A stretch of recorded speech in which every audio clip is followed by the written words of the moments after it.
There we go. So there we go. All right, everybody, welcome to Artful Prayer. Are we good? Okay, welcome to Artful Prayer. Do you want me to go ahead and put it in? I'll put it in my view. Here we go, speaker. And I'd ask those of you that are on Zoom to go ahead and mute yourselves, please. And why am I not getting me, Wes? We have Bethany as the speaker.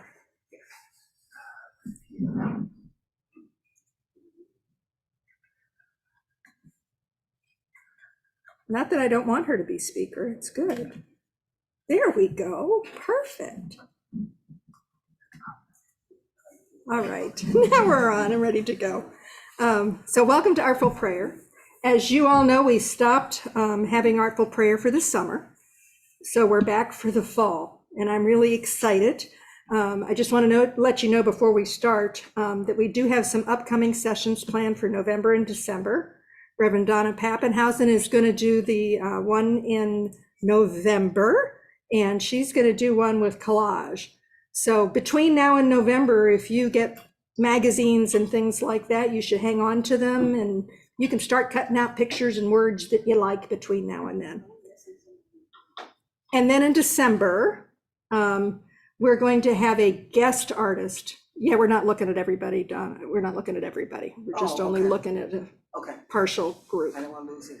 I think everybody's still on. Yeah. So anyway, I think Elaine is off to the edge, and yeah, it's okay. But she's there. Elaine, are you there? I don't see her name either. Yeah, she's in there, Sarah. Yeah. It's good. It's good. All right. So December, we have a guest artist coming. It's going to teach us to do some origami cranes. And when we do those origami cranes, we're going to put prayers in them and send them out to our community, send them out to our students who are in college from the church, send them out to the organizations that we do love offerings for. So it's going to be really a good thing for the whole church to do, I think. So watch for those announcements in the midweek messages and in the bulletins and in the newsletter. So exciting times coming up. Today, though, what are we doing today? There's some confusion about what we're doing today. We are doing today an All Saints Day, All Souls Day, because that comes up in the very first part of November. So we're halfway through October. We're just looking ahead towards that. We talked about it at our group and decided it was also a good time to maybe do this and include people who might have helped you when you were through the hurricane. Include people that might have been extra supportive over this past month, which has been really tough for each of us in a different way. Some of us have moved into new facilities. We may not even have neighbors that we know. Some of us have had family staying with us longer than we wanted. Some of us were out of town and worried about our houses. So it's also going to be a way that you can remember people who may have touched you during that if you want as well. It's going to be open to whatever you want to do. So we're going to go ahead and get started on that. So I guess I need to introduce me in case somebody watches this on a recording. I'm Cindy Woodling. I'm a member of First Congregational. I'm a retired nurse, and I'm certified in art and healing through Ringling College of Art and Design. And all of the members of our group that are our leaders have really great experience and expertise in what they do. So anyway, I'm glad you're with us and hope you'll join us for other sessions as well. Items you will need for this session. So if you're watching the recording or you're online, you need to have a big piece of paper, something circle to draw with to make 2 circles on your paper, crayons, markers, or colored pencils. So pretty easy peasy. All right. Now I'm going to pull up, if I can, maybe. No.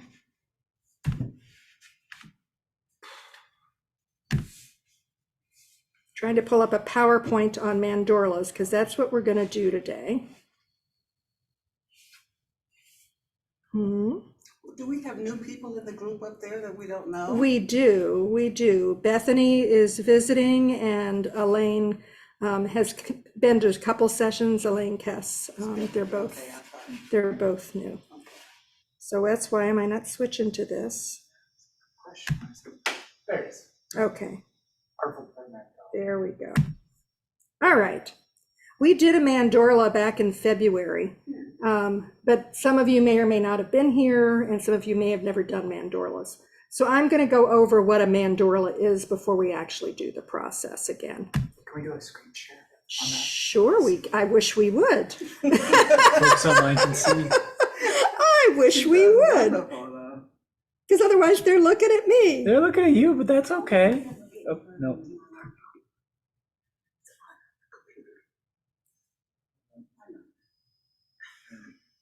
Technology's wonderful when it works. When it works. And this is all user issue on my part. So Wes, thank you for sharing and getting us. I have it on paper. I can do it without the PowerPoint if it doesn't work.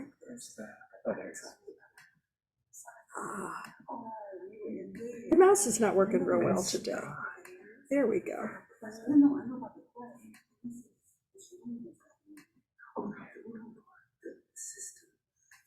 Perfect. Now we're good. Okay, there we go. Everybody should be able to see the mandorla. Mandorla means almond, and it's that intersecting part that's actually between those two circles. So that's what we're going to focus on. We're going to make two circles as we get further in, and the important part's going to be that mandorla in the middle. Mandorlas are part of sacred geometry. Let me get these out of here, maybe.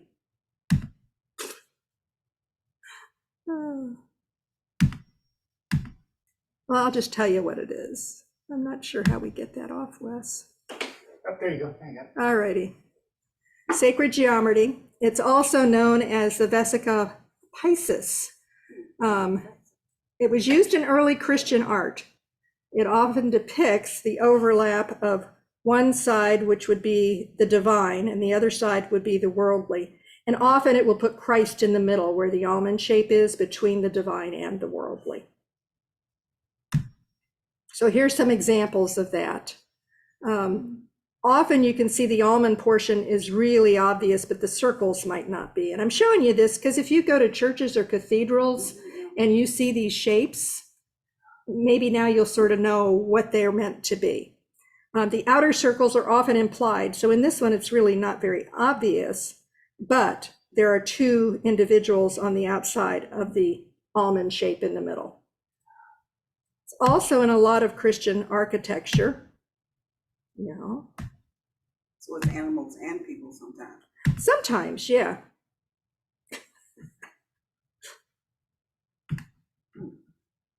I'm going to stop trying to be so fancy in the future.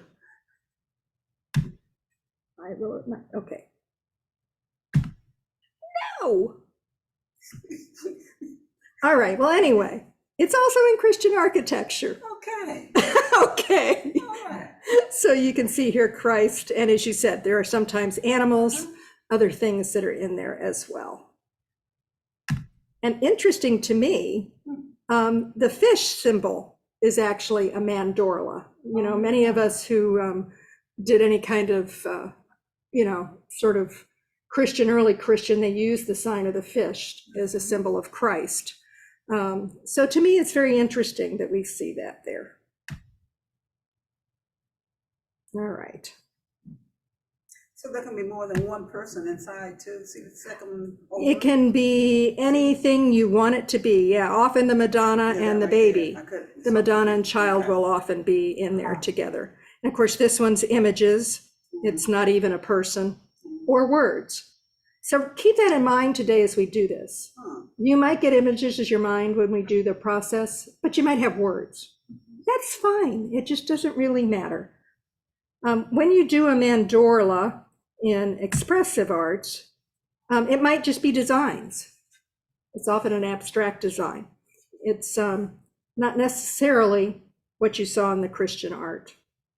This is an example of one that I did at the beginning of COVID to help me express my anxiety of what was happening in 2020 and then what I was hopeful for in 2021. Okay, so it can be used to do conflicting emotions. You know, the grief I have now, the sadness I have now, the hope I have for the future. It can be different time frames, like this one was, what's happening now, what's happening in the future. It can be different people. It can be whatever you want it to be, but usually it's something that melds in the middle, that you can see two things coming together and influencing each other.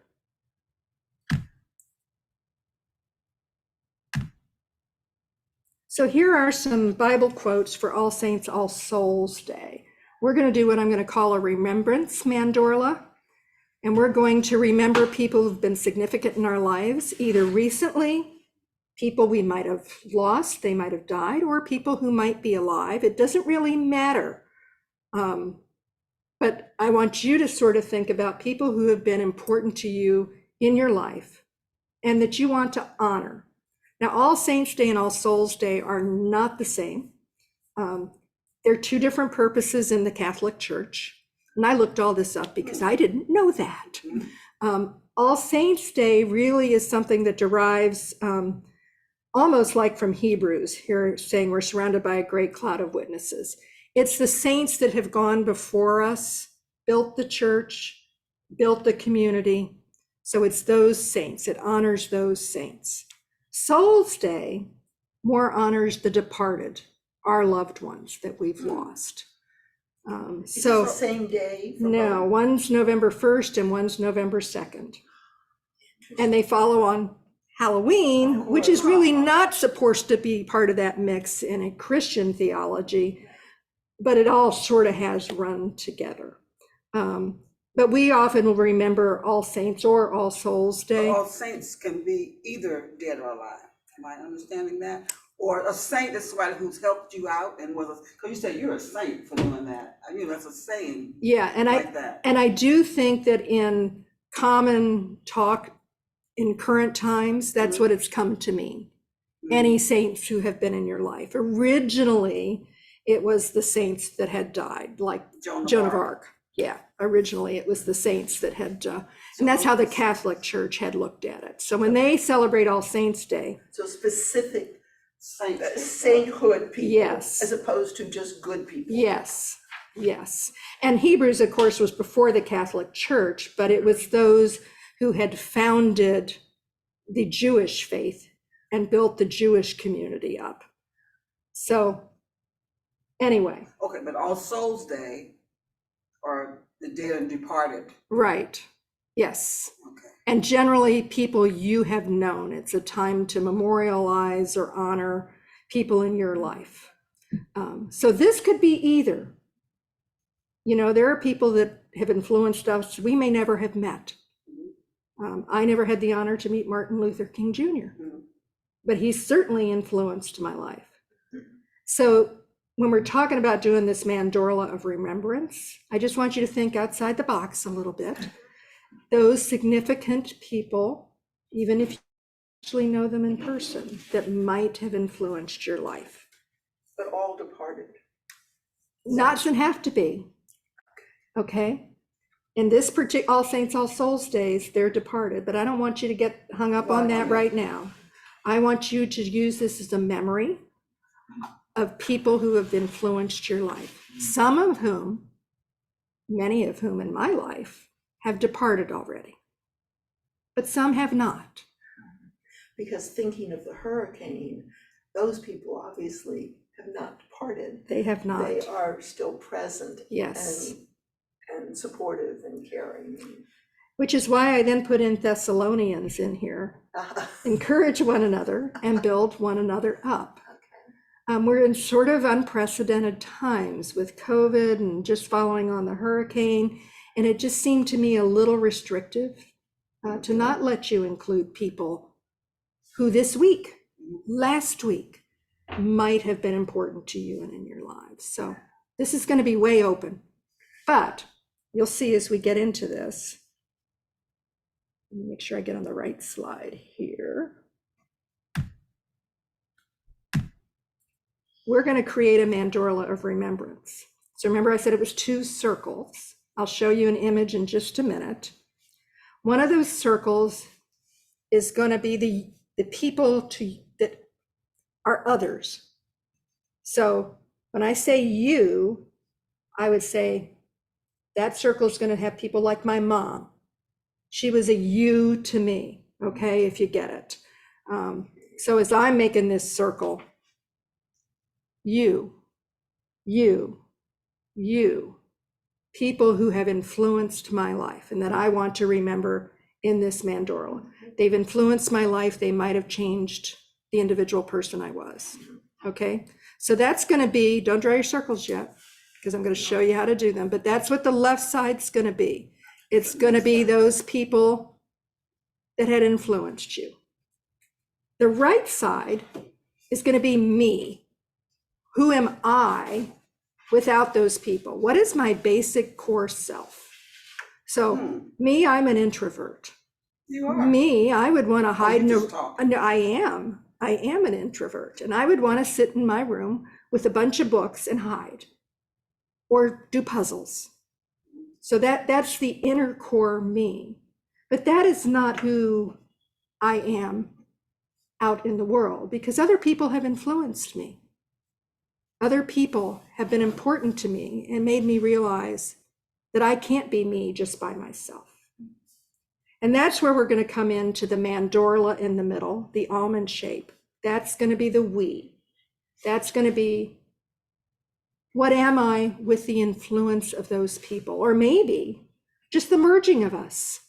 You know, did that make a beautiful star? Did it make a beautiful rainbow? It doesn't have to be anything concrete, but what is it?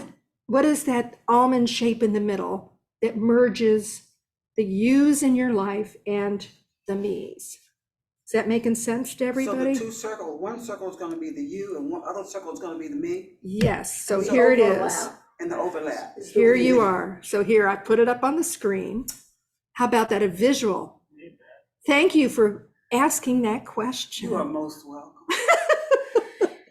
So what we're going to do is draw 2 circles, make sure they overlap in the middle.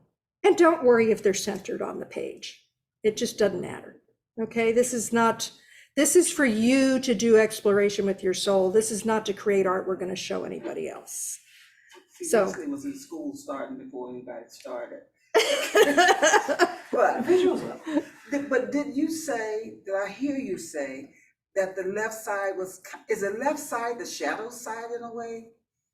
In other applications of doing this, you could make the left side the shadow side and the right side the light side. But in this one, we're not doing that. We're not doing that. No. Okay, In this one side is the people we want to remember, gotcha, the people we hold in our hearts. That's gotcha. That's the you. you, okay? Because you're talking to This them. is you, Mom, you did this for me. me. Dad, you That's did wrong. this for me. So that's the you. Gotcha. So you're going to meditate a little bit. I'll give you some music. Meditate a little bit on if it's only one person you want to put in you, somebody who really lays heavy on your heart right now, or whether it's a lot of people. It doesn't matter.